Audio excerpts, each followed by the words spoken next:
जय हिंद। सम्मानित देशवासियों, देश की सोच में आज देशवासियों के स्वास्थ्य के ऊपर चर्चा करेंगे। भारत देश में तपेदिक टीबी एक ऐसी बीमारी है जो गांव-गांव में आज भी फैली हुई है। इस बीमारी से लोग बहुत दुबले हो जाते हैं, उनकी शक्ति क्षीण हो जाती है और किसी किसी घर में तो पूरे के पूरे लोग बीमार होते हैं। हमारे भारत देश में बहुत सारे ऐसे मरीज हैं जो चेक नहीं कराते हैं, जो टेस्ट नहीं कराते हैं, जिसके कारण पता नहीं चल पाता कि टीबी के पेशेंट हैं या नहीं हैं। आप सब वीडियो को लास्ट तक देखिए, बहुत ही अच्छी जानकारी मिलेगी। आज हमारे साथ डॉक्टर पंकज, जो कि जन स्वास्थ्य सहयोग गनिहारी बिलासपुर छत्तीसगढ़ में कार्यरत हैं।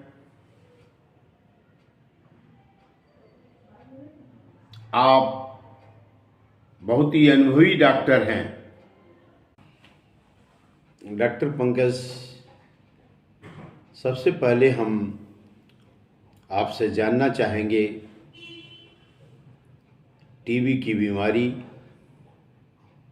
टीबी के मरीज देश में कितने होंगे और टीबी कैसी बीमारी है, इसके बारे में कुछ न कुछ जानकारी दर्शकों को दीजिए। तो पहले तो मैं धन्यवाद देना चाहूँगा श्री IC तिवारी जी को कि उन्होंने अपने चैनल पर इस महत्वपूर्ण विषय पर बात करने के लिए समय निकाला और मुझे भी इस विषय पर बात करने के लिए बुलाया।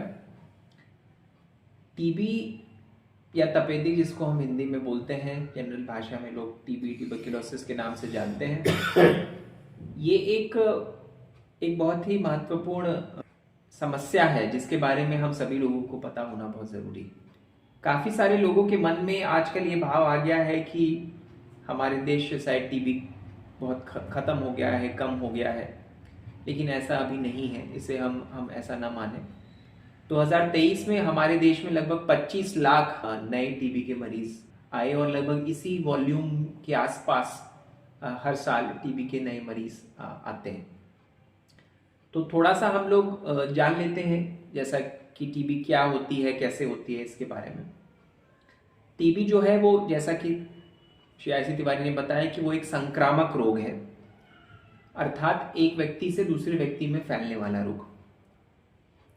ये रोग जो है एक कीटाणु से होता है जिसका नाम माइकोबैक्टीरियम ट्यूबरकुलोसिस यानी टीबी का बैक्टीरिया होता है, जिससे होता है। और ये ज़्यादातर हमारे शरीर के फेफड़ों में को नुकसान पहुंचाने वाले कीटाणु होते हैं, लेकिन ये फेफड़ों के अलावा शरीर के किसी भी अंग को नुकसान पहुंचा के टीबी की बीमारी कर सकता है। ज़्यादातर फेफड़ों में पाया जाता है। टीबी की बीमारी में, जैसा कि श्री IC तिवारी ने बताया, कि जो मुख्य लक्षण आते हैं कि सबसे पहले जो व्यक्ति है उसे लगातार खांसी हो जाती है। तो ये कहा जाता है कि अगर 2 हफ्ते से अधिक खांसी हो रही है तो ज़रूर ये सोचना चाहिए कि कहीं कोई टीबी के लक्षण तो नहीं। साथ में खांसी के साथ उन्हें खखार बलगम आता है। सूखी खांसी ज़्यादातर नहीं होती, खखार बलगम आता है। बलगम का रंग कई बार गाढ़ा पीला और कई बार लाल भी हो सकता है। साथ में व्यक्ति का वजन कम होने लगता है, भूख कम होने लगती है। शाम के समय उन्हें पसीना आना और हल्का बुखार रहना भी लगने लगता है। शरीर में थकान भी रहती है और ज़्यादातर लोगों में ये लक्षण कई महीनों तक बने रहते हैं, क्योंकि अधिकांशतः लोग इसी समस्याओं को पहले सोचते हैं कि ये सर्दी खांसी है, किसी फार्मासिस्ट से दवाई ले लेते हैं और फिर उसको चलाते रहते हैं, हम अपना नॉर्मल काम करते रहते हैं। फिर जब एक आध महीने हो जाते हैं, जब हमें लगता है कि अब ये समस्या ठीक नहीं हो रही है, तब हम उसका उचित जांच और इलाज कराने की ओर बढ़ते हैं। तो ये कुछ लक्षण हैं। और टीबी का मुख्य जो मैंने आपको कारण बताया कि इस कीटाणु से होता है। लेकिन ये समझने वाली बात है कि हमारे देश में ये टीबी का कीटाणु काफी कॉमनली पाया जाता है, और लेकिन ये टीबी जो है वो सभी लोगों को नहीं हो जाती जिनके पास भी ये कीटाणु आ गया। कुछ चीजें बहुत ध्यान रखने वाली बात है कि कुछ लोगों को ये रोग बहुत आसानी से हो जाता है और उनमें अधिक पाया जाता है। ये कहा जाता है कि टीबी का गरीबी से बहुत संबंध है। जो हमारी जनसंख्या जो काफी गरीब है, जिनके पास खाने के लिए भोजन की मात्रा की स्कैसिटी है, भोजन पर्याप्त मात्रा में नहीं है, जिनके वजन कम रह जाते हैं, ऐसे लोगों की रोग प्रतिरोधक क्षमता भी कम होती है और उन लोगों को टीबी बहुत जल्दी असर डालता है। ये भी बात है कि जहां जहां गरीबी पाई जाती है वहां पे लोग कम जगह में रहना, जैसे खासकर शहरों में जो गरीब लोग हैं जो कि बस घनी बस्तियों में रहते हैं, ऐसी जगहों पर टीबी का संक्रमण बहुत आसानी से होने का चांस होता है, क्योंकि एक ही कमरे में अगर 4-5 लोग रह रहे हैं और एक व्यक्ति को टीबी है तो एक से दूसरे को टीबी होने की संभावना बहुत बढ़ जाती है। तो ये समझने वाली बात है कि जब हम टीबी की बात कर रहे हैं, संक्रामक रोग की बात कर रहे हैं, तो इसको हम सिर्फ एक बैक्टीरिया से होने वाले रोग को न समझें, हम ये भी समझें कि इसके जो सामाजिक आर्थिक कारण हैं उन पर भी ध्यान देने की आवश्यकता है, जिससे कि टीबी होती है। और मैंने आपको ये बताया कि टीबी के मुख्य लक्षण क्या हैं। मोटा मोटी हम टीबी को लक्षणों के हिसाब से और 2 भागों में बांट सकते हैं, एक फेफड़ों वाला टीबी और एक बाकी अन्य टीबी। फेफड़ों वाले टीबी में खांसी और बलगम वाली समस्याएं बहुत प्रोमिनेंटली दिखेंगी। जो बाकी टीबी है जो कि फेफड़ों का नहीं है, उसमें व्यक्ति का वजन कम होना, भूख कम हो जाना, शाम को हल्का बुखार आना, पसीना छूटना, इस प्रकार के लक्षण ज्यादा मिलेंगे। उन्हें खांसी और बलगम के लक्षण नहीं मिलेंगे। बहुत ही डिटेल में आपने टीबी के लक्षण को दर्शाया। डॉक्टर साहब, हम जानना चाहेंगे कि दर्शक कैसे एक टीबी की बीमारी से बचाव करें, और अगर उनको टीबी हो गई, उन्होंने जांच करा लिया, तो नियमित क्या क्या दवा खाएं? तो जैसा कि आपने कहा कि, और हम शुरू से ही बात कर रहे हैं कि एक संक्रामक रोग है और इसके फैलने का मुख्य रास्ता सांस के रास्ते से है। मतलब छींकना, थूकना, खांसना, इसके माध्यम से जो कीटाणु हैं वो एक व्यक्ति से दूसरे व्यक्ति में जाते हैं। तो जो पहले किस्म का टीबी मैंने बताया, जो फेफड़ों वाला टीबी है, वही टीबी है जो एक व्यक्ति से दूसरे व्यक्ति में फैलता है। अन्य जो टीबी किस शरीर के किसी अन्य भाग में होता है वो एक व्यक्ति से दूसरे व्यक्ति में नहीं फैल सकता। तो फेफड़ों वाला टीबी जो ज्यादातर पाया जाता है, उसके फैलने का तरीका है जब कोई व्यक्ति खांस या छींक रहा है या थूक रहा है, उसके बलगम से वो कीटाणु एक व्यक्ति से दूसरे व्यक्ति में जा सकते हैं। तो इसका सीधा सरल अर्थ यह है कि अगर टीबी से बचाव रखना है तो एक तो ये कि जिन लोगों को टीबी की समस्या है उनको ये एडवाइस किया भी जाता है, बताया भी जाता है अस्पताल में भी, कि वो मास्क का प्रयोग करें लगातार और घर में भी उचित दूरी रखें। जब जैसे उनकी दवाई शुरू हो जाती है, जब उनका टीबी कंट्रोल में आ जाता है, उसके बाद फिर ये समस्या नहीं होती, बट शुरुआत में।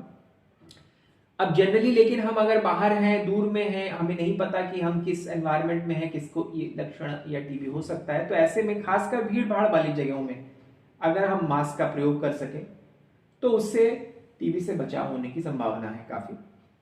दूसरा जो मैंने शुरू में ही बताया कि अगर हम लोग अपने आप का भोजन अच्छा रखते हैं, हम एक भरपूर पौष्टिक भोजन करते हैं, तो हमारी रोग प्रतिरोधक क्षमता अच्छी रहती है, जिससे भी टीबी का बचाव होता है।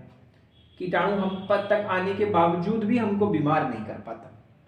तो ये दोनों चीजें काफी महत्वपूर्ण हैं। साथ में बचपन में बीसीजी का टीका सभी को लगाया जाता है, जो कि कुछ समय के लिए हमको टीबी से बचाव करता है, वो जिंदगी भर बचाव नहीं करता। ये कुछ तरीके हैं जिनसे हम टीबी का बचाव कर सकते हैं। अब हम आते हैं इलाज पर। तो अगर किसी को सबसे पहले इस प्रकार के लक्षण हैं तो सबसे पहले उसे नजदीकी स्वास्थ्य केंद्र में जाकर के टीबी की जांच करानी चाहिए। तो ये मैं आप लोग को बताना चाहूंगा कि राष्ट्रीय क्षय उन्मूलन कार्यक्रम के अंतर्गत भारत सरकार टीबी की जांच और इलाज की मुफ्त सेवाएं प्रदान करता है, निःशुल्क, कंप्लीटली फ्री ऑफ कॉस्ट। इसके लिए किसी को भी किसी प्राइवेट में जाकर के पैसे खर्च करके इलाज लेने की बिल्कुल भी आवश्यकता नहीं है। और मैं ये भी कहना चाहूंगा कि क्षय उन्मूलन कार्यक्रम गवर्नमेंट ऑफ इंडिया के कुछ बहुत अच्छे कार्यक्रमों में से है। ऐसा नहीं कि क्षय उन्मूलन कार्यक्रम का मतलब सिर्फ एक कार्यक्रम है जो कागजों में हो और अच्छे से काम न करो, ऐसा बिल्कुल भी नहीं है। तो अगर किसी को भी ऐसे लक्षण हो तो आप अपने नजदीकी प्राथमिक स्वास्थ्य केंद्र या सामुदायिक स्वास्थ्य केंद्र या जिला अस्पताल या मेडिकल कॉलेज में जा करके उनके विभाग को आप बताएंगे कि हमें टीबी की जांच करानी है, हमको इस प्रकार के लक्षण हैं, तो वो लोग उसकी जांच करेंगे। हर बड़े अस्पताल में इसके विभाग भी बने हैं। इसमें जो सबसे पहली और महत्वपूर्ण जांच होती है वो खखार की जांच होती है। तो मरीज को सुबह का गाढ़ा खखार लाने को कहा जाता है और उस गाढ़े खखार में माइक्रोस्कोप के द्वारा कीटाणुओं को पहचाना जाता है। अगर उसमें माइकोबैक्टीरियम ट्यूबरकुलोसिस के कीटाणु मिल जाते हैं तो टीबी को निर्धारित करके उसका इलाज चालू किया जाता है। अगर 3 बार भी खखार का जांच करने पर कीटाणु ना मिले तो फिर अन्य जांचें जैसे सीटी चेस्ट किया जाता है, चेस्ट एक्सरे किया जाता है, तो अन्य और भी जांचें करके ये निर्धारित किया जाता है कि उनको टीबी होने की क्या संभावना है और उस हिसाब से इलाज किया जाता है। जो शरीर के अन्य भागों का टीबी है, फेफड़ों के अलावा, उसके लिए जो पेशेंट का क्लिनिकल सिम्टम्स हैं और उसके साथ उससे संबंधित खास जांचों को करके इलाज ये तय किया जाता है कि इनको टीबी हो सकता है। उसमें कई बार कीटाणु का मिलना संभव नहीं होता, तो एक संभावना के अनुसार टीबी का इलाज चालू किया जाता है। तो ये सारी की सारी जांचें निःशुल्क उपलब्ध है, सरकारी अस्पताल में उसका जरूर प्रयोग करें। अब जब एक बार टीबी निर्धारित हो गया डॉक्टर के द्वारा कि आपको टीबी है, तो फिर टीबी का इलाज निःशुल्क चलता है। यह इलाज जब किसी को टीबी पहली बार होता है तो साधारणतः यह इलाज 6 महीने चलता है और ये फिक्स डोज कॉम्बिनेशन की गोलियां होती हैं जिनको रोज खाना होता है, वो सरकार प्रोवाइड करती है। उसको रोज खाना होता है, हर 15-15 दिन में अस्पताल में दिखाना होता है, जिसमें ये देखा जाता है कि दवाई उस व्यक्ति पर, मरीज पर बेहतर तरीके से काम कर रही है या नहीं। उसका वजन भी नापा जाता है लगातार। जिन लोगों को लेकिन टीबी दूसरी या तीसरी बार हो और वो पहले दवा खा चुके हैं या फिर ये पाया जाए कि उनमें पहली बार देने वाली दवा काम नहीं कर रही है, तो ऐसे लोगों को कई बार 9 महीने से 18 महीने तक भी दवाई खानी पड़ती है और उसमें सेकेंड लाइन दवाइयां जिन्हें कहा जाता है वो भी दी जाती हैं। या जो सेकेंड लाइन ट्रीटमेंट है थोड़ा मुश्किल होता है मरीज के लिए भी, लेकिन ये आवश्यक होता है। आज के समय में ये बहुत जरूरी है कि दवा जब हम शुरू कर रहे हैं टीबी की तो वो दवा पूरी करें, क्योंकि दवा को बीच समय में से पहले छोड़ देने से बाद में वही दवाइयां उन कीटाणुओं के खिलाफ काम नहीं करती और फिर बहुत सारी अन्य दवाइयां बहुत लंबे समय तक देनी पड़ती।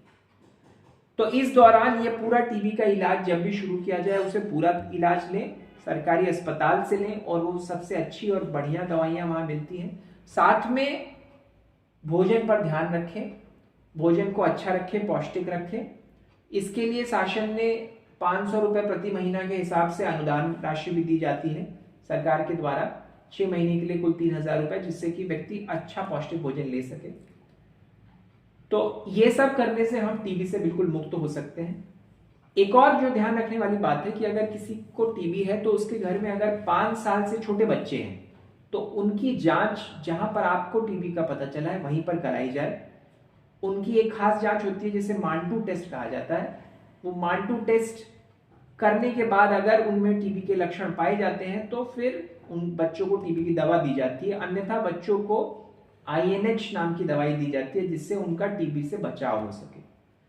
तो छोटे बच्चों की जांच भी काफी आवश्यक है अगर परिवार में किसी को टीबी है। डॉक्टर साहब, एक महत्वपूर्ण जानकारी आपसे, गांव के आदमी ज़्यादा पढ़े लिखे नहीं होते, उनको दवा मिल जाती है और कभी कभी वो एक दिन या 2 दिन दवा नहीं खाते हैं, तो क्या जब वो दवा नहीं खाएंगे तो उन पे क्या असर होगा? जैसे 6 महीने का ट्रीटमेंट है, 6 महीने 9 महीने में टीबी ठीक हो जाएगी, तो उनके न खाने से क्या नुकसान होगा?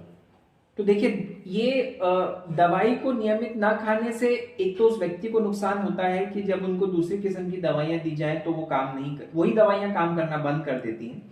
साथ में एक लार्जर लेवल पर ये नुकसान होता है कि जो दवाइयां बहुत सारे लोगों को मदद कर सकती थी, धीरे धीरे बहुत सारे ऐसे कीटाणु आ जाते हैं जिन पे दवा काम नहीं करती और उससे बहुत सारे लोगों को नुकसान होता है। लेकिन ये समझने वाली बात है कि 1 या 2 दिन के छूटने से उतनी समस्या नहीं होती। ज्यादातर अगर 1 हफ्ता, मतलब ये कहा जाता है कि अगर 1 महीने तक किसी ने दवा को छोड़ दिया है तो फिर वो दवा, उनको हम डिसकंटिन्यूएशन ऑफ ट्रीटमेंट या डिफॉल्ट इन ट्रीटमेंट बोलते हैं। लेकिन कोई 1-2 दिन भी ना छोड़े, इसके लिए सरकार ने डॉट्स का सिस्टम बनाया। डॉट्स जिसका अर्थ है directly observe treatment short course, अर्थात यह कि एक मरीज को कोई अपने सामने दवाई खिलाता है, जैसे कोई परिवार का व्यक्ति या फिर गांव की आशा कार्यकर्ता या आंगनवाड़ी कार्यकर्ता या अन्य कोई व्यक्ति जो ये जिम्मेदारी ले, और जब वो व्यक्ति वापस अस्पताल दिखाने जाता है तो अपने खाली पत्तों को लेकर के जाता है, जिससे कि ये पता चलता है कि उसने सारी दवाइयां सही समय पर खाई हैं या नहीं। तो ये काफी जरूरी है कि दवाइयों को हर रोज खाया जाए। अच्छा, ये भी जरूरी है कि कई बार जब उनको बताया जाता है कि इस पत्ते से आपको 2 गोली खानी है या 3 गोली खानी है, तो 1 गोली सुबह, 1 दोपहर, 1 शाम कई बार खाने लगते हैं। ऐसा नहीं है, तीनों गोली का साथ में खाना है, क्योंकि गोलियों को साथ में खाने से उस शरीर में उस एंटीबायोटिक की वो मात्रा बनती है जो कि कीटाणुओं को मारने के लिए जरूरी है। ये सारी चीजें सरकार अस्पताल में जब दवा दी जाती है उस समय समझाई जाती है, लेकिन कई बार ऐसा हो सकता है कि तुरंत समझ में ना आए, तो बार बार पूछना, समझना, और आजकल तो YouTube और अन्य माध्यमों से भी बहुत सारी जानकारियां मिल जाती हैं। गलत जानकारियां ना लें, सही जानकारियां लें, लेकिन सही जानकारी लेते हुए दवा का सही प्रयोग करें और इस बीमारी से निजात पाएं।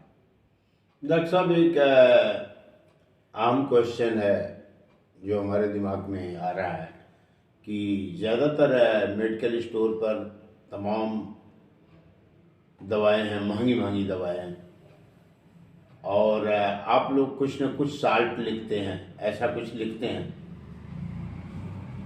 और हॉस्पिटल से जो दवाएं मिलती है ऐसा कहा जाता है कि वो काफ़ी चीप, सस्ती वाली दवा होती है। तो आपका क्या अनुमान है कि महंगी वाली दवा और सस्ती वाली दवा, जैसे कि कभी कभी कोई कोई डॉक्टर बोलते हैं कि नहीं, इस दवा के जगह पर आप इस कंपनी की दवा खाएं, तो आपका क्या अनुमान है?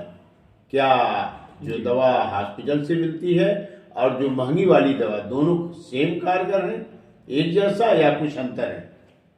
तो टीबी के बारे में तो मैं कहूंगा कि जो सरकार जिन दवाइयों को आपको दे रही है, अब जो कहने के लिए निःशुल्क है, हालांकि सरकार तो उसे बना रही है, उसमें खर्चा ही लग रहा है, लेकिन वो सरकार वहन कर रही है उसका, लेकिन वो बिल्कुल बिल्कुल भी कारगर हैं और बहुत अच्छी हैं।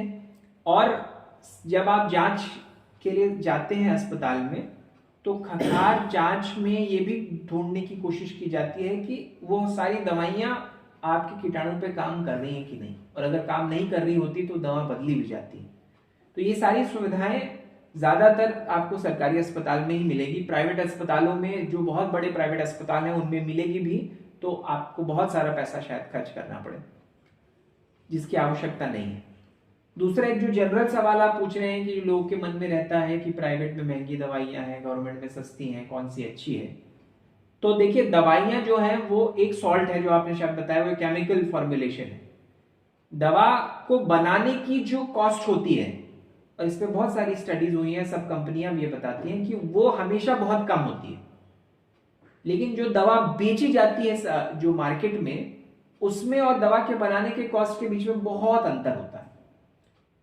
सेम दवाइयां आपने देखी होंगी कि अलग अलग ब्रांड के लोग अलग अलग बहुत अलग डिफरेंट, कोई 25 रुपए में तो कोई 50 रुपए में बेचता है, तो एक ही गोली में इतना अंतर कैसे? तो हमें कई बार ये कहा जाता है कि वो इसलिए इतना अंतर है क्योंकि वो उसमें शायद पता नहीं कुछ क्वालिटी प्रोसेसेस कर रहे हो, जो कि बिल्कुल गलत है। पूरी क्वालिटी को मेंटेन करके दवा को बनाने में जितना कॉस्ट लगता है उससे बहुत ज्यादा कॉस्ट पर दवाइयां बेची जाती हैं, जिसका उनकी क्वालिटी से कोई संबंध नहीं।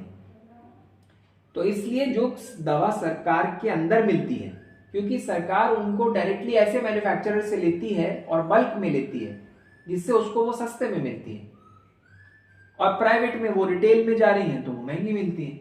तो इसका दवाई की क्वालिटी से कोई संबंध नहीं है। टीबी के केस में एक सिस्टम जो सरकार के द्वारा बनाया गया है उसको प्रयोग करते हुए दवा लेनी चाहिए और इससे टीबी का इलाज होता